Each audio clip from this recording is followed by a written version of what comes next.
So the NYPD has yet to release the body cam footage of Sunday's subway shooting in Brooklyn. 3 innocent bystanders were shot, and one of them remains in critical condition. That's right. The chief of patrol telling me this week on Picks on Politics that man is now brain dead. However, both he and the mayor are still defending those officers' actions, saying the suspect in the case was armed and dangerous. Take a listen to the account from NYPD of what exactly happened from their point of view. Cops follow him. And as they're going up the stairs, you will hear on body-worn camera, the cop says, "Be careful, he has a knife." They get to the top of the stairs, and his interaction like, I'm going to kill you, you're going to kill me. And they're going back and forth, and they're asking, "Show us your hands, drop the knife." And you hear that. And you do hear that, and you will see this. The victim's family and protesters demanding police accountability. And New York City Councilman Chris Banks, who represents Brownsville and East New York, is joining us this morning to discuss what the latest is on the shooting. So good morning to you, Councilman Banks, and thanks for taking the time to come and speak to us about this very important issue.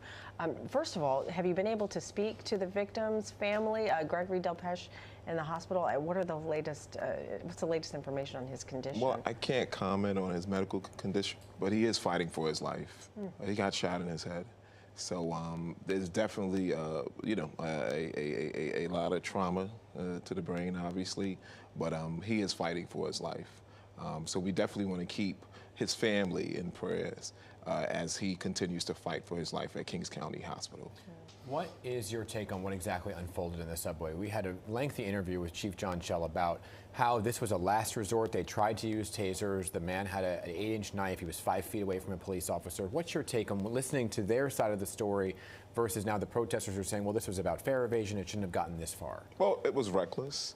I mean, it was dangerous. It was irresponsible for these 2 officers to shoot in a public setting. To me, it was a total disregard for the public. And keep in mind, it was only 2 people that had guns. It was these 2 officers. And to add insult onto injury, one of the officers got shot. They called it friendly fire. So we know that the initial stop was because of a fare evasion. And we believe that this particular stop was the cause of the interaction between the police. So yes, the $2.90-something, that was the cost for the stop.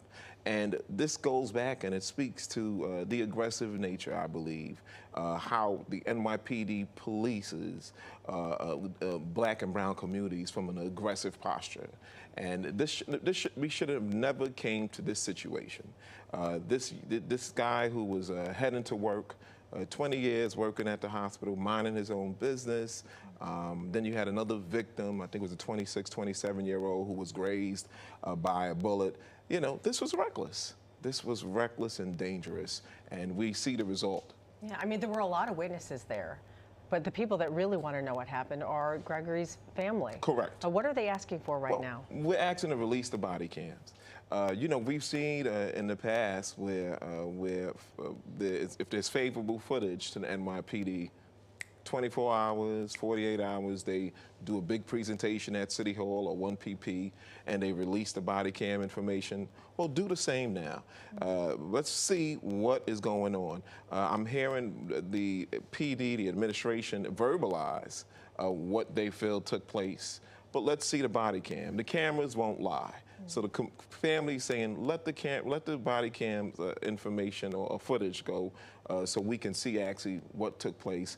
And if there are any falsehoods that are out there, so it can dispel those. But we have yet to see the body cam data release or information release. Again, I spoke to Chief Schell yesterday. He said that body cam footage should be released sometime today or this weekend.